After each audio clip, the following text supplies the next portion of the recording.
നമസ്കാരം. കുടിയേറ്റ വിരുദ്ധ നടപടി ശക്തമാക്കുന്നതിന്റെ ഭാഗമായി അമേരിക്ക 75 രാജ്യങ്ങളിൽ നിന്നുള്ള പൗരന്മാരുടെ വിസ അപേക്ഷകൾ പരിഗണിക്കുന്നത് നിർത്തിവച്ചിരിക്കുകയാണ്. റഷ്യ, പാകിസ്ഥാൻ, ബംഗ്ലാദേശ് തുടങ്ങിയ 75 രാജ്യങ്ങളിൽ നിന്നുള്ള പൗരന്മാരെയാണ് ഈ നടപടി സാരമായി ബാധിക്കുക. ഈ രാജ്യങ്ങളിലെ പൗരന്മാരുടെ വിസ അപേക്ഷകൾ നിരസിക്കാൻ സ്റ്റേറ്റ് ഡിപ്പാർട്ട്മെന്റ് എംബസികൾക്ക് നിർദ്ദേശം നൽകിയിരിക്കുകയാണ്. Somalia, Afghanistan, Brazil, Iran, Iraq, Egypt, Nigeria, Thailand, Yemen തുടങ്ങിയ രാജ്യങ്ങളും ഇതിന്റെ പട്ടികയിലുണ്ട്. ജനുവരി 21 നിലവിൽ വരുന്ന വിസ വിലക്ക് അനിശ്ചിതകാലത്തേക്ക് തുടരും.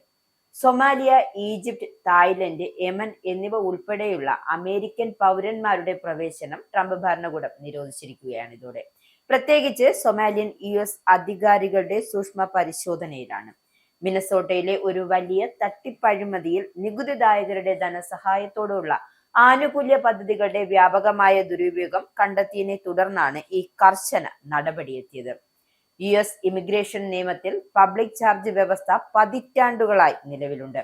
എന്നാൽ ഓരോ കാലത്തും വിവിധ ഭരണകൂടങ്ങൾ വരുമ്പോൾ നടപ്പിലാക്കൽ വ്യാപകമായി വ്യത്യാസപ്പെട്ടിട്ടുണ്ട്.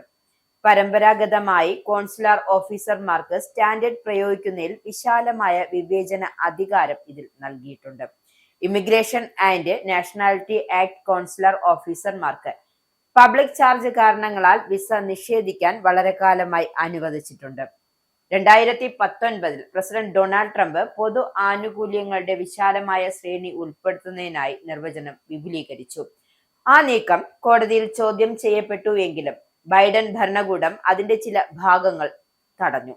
ആരോഗ്യം, പ്രായം, ഇംഗ്ലീഷിലെ പ്രാവീണ്യം, സാമ്പത്തിക നില, ദീർഘകാല ചികിത്സ ആവശ്യകത തുടങ്ങിയ ഘടകങ്ങൾ പരിഗണിച്ച് പൊതു ആനുകൂല്യങ്ങളെ ആശ്രയിക്കാൻ സാധ്യതയുള്ള അപേക്ഷകർക്ക് ഈ നിർദ്ദേശപ്രകാരം വിസ നിഷേധിക്കും.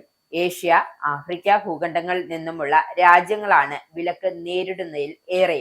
അതിനിടെ 1979 വിപ്ലവത്തിനു ശേഷം രാജ്യം കണ്ട ഏറ്റവും വലിയ ജനകീയ പ്രക്ഷോഭത്തെ അടിച്ചമർത്താനുള്ള കർശന നടപടികളുമായി ഇറാൻ ഭരണകൂടം മുന്നോട്ട് പോകവേ 24 മണിക്കൂറിനകം ഇറാനിൽ US ആക്രമണം ഉണ്ടായിരിക്കുമെന്ന അഭ്യൂഹവും ശക്തമായിരിക്കുകയാണ്.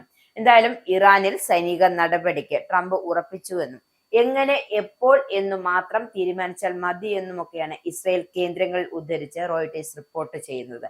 പ്രക്ഷോഭകരെ കൂട്ടക്കൊല ചെയ്യുന്നത് തുടർന്നാൽ സൈനിക നടപടി ഉണ്ടാകുമെന്ന് പലവട്ടം ട്രംപ് ഇറാന് താക്കീത് നൽകിയിരുന്നു. പ്രക്ഷോഭത്തിന്റെ സ്ഥിതി, യഥാർത്ഥ മരണസംഖ്യ തുടങ്ങിയ വിവരങ്ങൾ ശേഖരിക്കാൻ ട്രംപ് സുരക്ഷാ ക്യാബിനറ്റിനെ ചുമതലപ്പെടുത്തിയിട്ടുണ്ട് എന്നും റിപ്പോർട്ടുണ്ട്.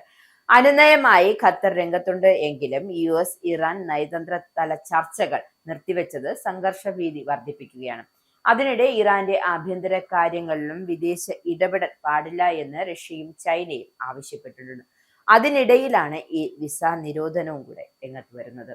എന്തായാലും ഇനി കാര്യങ്ങൾ എന്താകുമെന്ന് കാത്തിരുന്ന് തന്നെ കാണാം.